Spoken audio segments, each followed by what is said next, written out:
मुलायम सिंह ने जीवन भर संघर्ष किया कांग्रेस के खिलाफ और आपने कांग्रेस से ही समझौता कर लिया। मैं समझता हूं कि जब नेताजी संघर्ष कर रहे थे, मैं पूछता हूं कांग्रेस पार्टी के अलावा दूसरी पार्टी कौन सी थी जिससे संघर्ष करना था? उस समय केवल कांग्रेस पार्टी थी।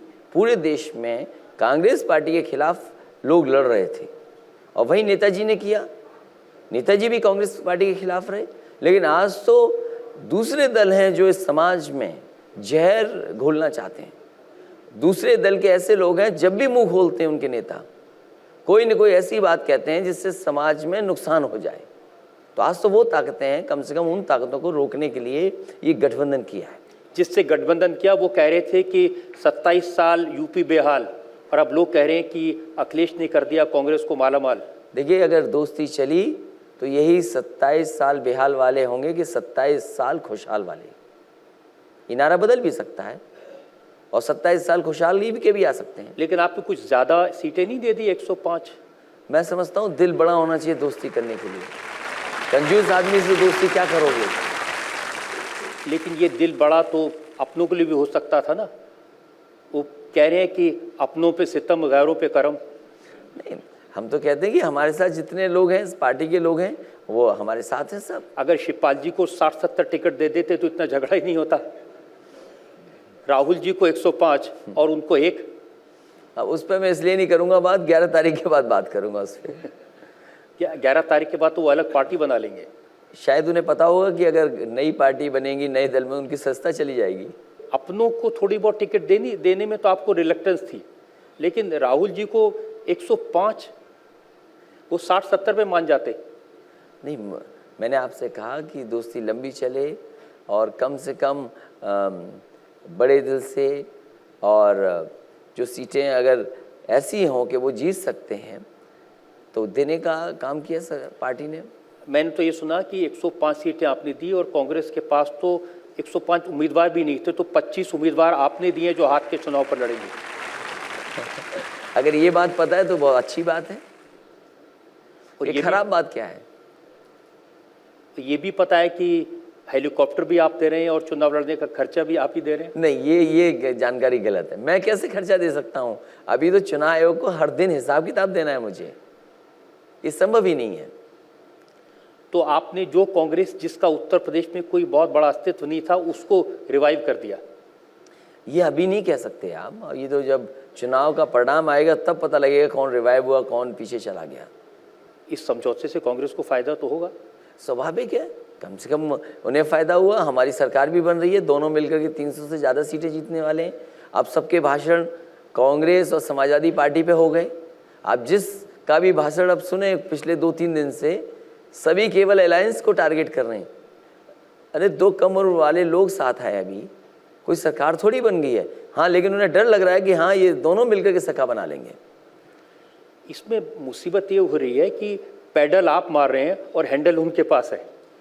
मैंने ये कहा अपने भाषणों में कि साइकिल तो कभी कभी हाथ छोड़ के भी चलाई जाती है, लेकिन अब हाथ साथ आ गया है तो सोचो कैसी चलेगी साइकिल। लेकिन ये ना हो कि इस साइकिल की दिशा हाथ तय करने लग जाए और आप सिर्फ पैडल चलाते रह जाए। ऐसा जब पैडल चलाने वाला जानता है कि उसको कितनी रफ्तार से चलाना है। आपने जब अलायंस किया तो सुना कि प्रियंका गांधी से आपकी सीधे बात हो रही थी सीटों को लेकर के। अब ये अलायंस कैसे हुआ, ये तो अब तो मतलब नहीं उस बात का, अब तो अलायंस हो गया है। नहीं, मतलब तो है, पता तो चलना चाहिए कि किसकी चलती है वहाँ। मैं समझता हूँ कांग्रेस पार्टी के सभी लीडरशिप उसमें शामिल रही होंगी, तभी ये निर्णय हुआ है। लेकिन इनिशिएटिव आपका था, पहल आपने की थी। इनिशिएटिव दोनों का ही था, कांग्रेस और समाजवादी पार्टी दोनों का। अखिलेश यादव और राहुल गांधी का, या अखिलेश यादव और प्रियंका का? इसका कोई मतलब नहीं है। कांग्रेस पार्टी और समाजवादी पार्टी का अलायंस हो गया। आमतौर पे आप हर सवाल का साफ साफ जवाब देते हैं। आप तो अंकल के बारे में साफ साफ बात कर देते हैं, इसमें थोड़ा घुमा रहे हैं। नहीं, मैंने ये कहा कांग्रेस पार्टी और समाजवादी पार्टी का अलायंस हुआ है। उनकी तरफ से जो सीनियर लीडरशिप है वो बात करेगी, हमारी तरफ से हमारी सीनियर लीडरशिप है वो उन्होंने बात की है। तो आपको उम्मीद है कि फायदा समाजवादी पार्टी को होगा या कांग्रेस को होगा? मैं ये कह सकता हूं कि उत्तर प्रदेश को बचाने के लिए और उत्तर प्रदेश को खुशहाली के रास्ते पे ले जाने के लिए, मान लीजिए एक्सप्रेस वे ये हम आगरा से लखनऊ तक बनाने में कामयाब हो गए, आने वाले समय में सरकार बनेगी तो यही लखनऊ से लेकर के गाजीपुर बलिया तक पहुंच जाएगा, क्योंकि 50% से ज़्यादा ज़मीन ली जा चुकी है, उसका शिलान्यास हो चुका है। उत्तर प्रदेश में तमाम ऐसे फैसले काम जो शुरू हुए हैं वो पूरे किए जा सकते हैं। आपके लखनऊ में मेट्रो है, कानपुर में मेट्रो शुरू होने जा रही है, किसानों को इतने बड़े पैमाने पे जो सुविधाएं दी हैं, दोनों दल साथ आकर के सरकार बनाने में कामयाब हो गए तो किसान, मजदूर, नौजवान से लेकर के उत्तर प्रदेश आगे बढ़ता दिखाई देगा। लेकिन अखिलेश जी, मुलायम सिंह जी को ये लगता है कि ये सब काम आप अपने दम पर कर सकते हैं। समाजवादी पार्टी अपने दम पर चुनाव लड़ती तो ज़्यादा सीटें ले सकती थी। मैं तो चाहता ही था कि अकेले पार्टी लड़े, अकेले पार्टी चुनाव में जाए। हमारी तो पूरी तैयारी थी, हमारा रथ तैयार था, साइकिल तैयार थी, पार्टी के गाने तैयार थे, पार्टी का मैनिफेस्टो तैयार था। आप देखिए मैनिफेस्टो जो लेकर के आए, बीजेपी वालों ने उसी की नकल कर ली। बहुजन समाज पार्टी तो मैनिफेस्टो लाती नहीं, और कम से कम उत्तर प्रदेश की जनता को भरोसा है कि अगर कोई बात किसानों के लिए कही गई, कोई बात मजदूरों के लिए कही गई, नौजवानों के लिए कही गई, या इंफ्रास्ट्रक्चर के लिए कोई बात रखी गई हो, तो उन बातों पर अमल होगा, वो पूरी की जाएंगी। कम से कम ये भरोसा तो लोगों को है। और मैनिफेस्टो बना करके हम पहले आए।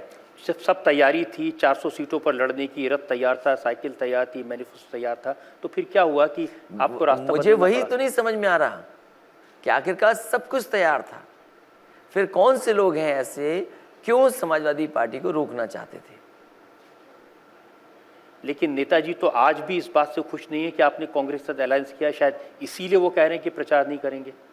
मैं समझता हूँ नेताजी